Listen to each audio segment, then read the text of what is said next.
राजा सत्यव्रता ने एक मछली को बचाया और बदले में मछली ने बचाया पूरी सृष्टि को।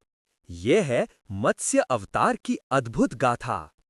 बहुत पुराने समय की बात है, जब पर्वत मजबूत नहीं बने थे, नदियों ने अपने रास्ता नहीं बनाए थे और आसमान अभी भी अनेक रहस्यों को छुपाकर बैठा था। ऋषि, देवता और राजा धर्म के मार्ग पर चल रहे थे। उन्हीं में से एक थे राजा सत्यव्रता, जो अत्यंत पुण्यात्मा, दयालु और भगवान के भक्त थे।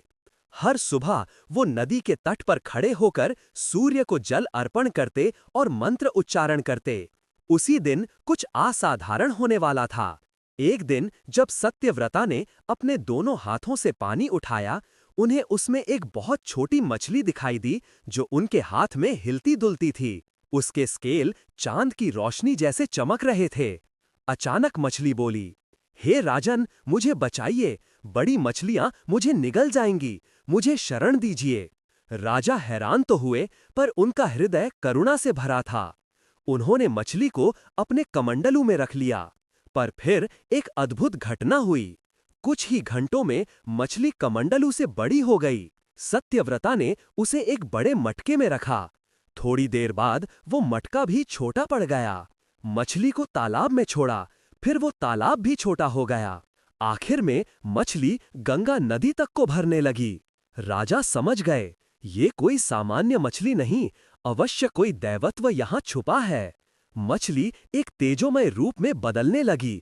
चारों तरफ प्रकाश फैल गया। एक दिव्य आवाज गूंज उठी, हे सत्यव्रता, मैं विष्णु हूँ। सृष्टि को बचाने के लिए मैंने मत्स्य रूप धारण किया है। राजा ने विनम्रता से प्रणाम किया। भगवान विष्णु ने कहा, जल्द ही प्रलय आने वाला है। पानी पूरी धरती को ढक देगा। एक दानव वेदों को चुरा लेगा। तुम्हें दुनिया को बचाना होगा। फिर भगवान ने कहा, एक विशाल नौका बनाओ। उसमें बीज, औषधियां, जानवर और सप्तर्षि को बिठाओ। जब प्रलय आए, एक बड़ा सोना सा मछली रूप तुम्हारे सामने आएगा। नौका को उसके सुनहरे शींग से बांध देना। सत्यव्रता ने संपूर्ण श्रद्धा से आज्ञा मान्य।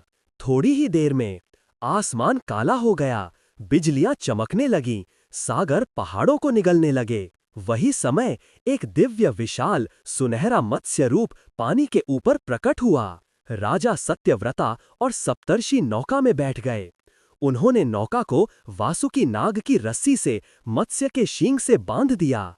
प्रलय की गहरी अंधेरी लहरों में भी मत्स्य अपनी पूंछ से पानी चीरते हुए नौका को सुरक्षित लेकर चलने लगा।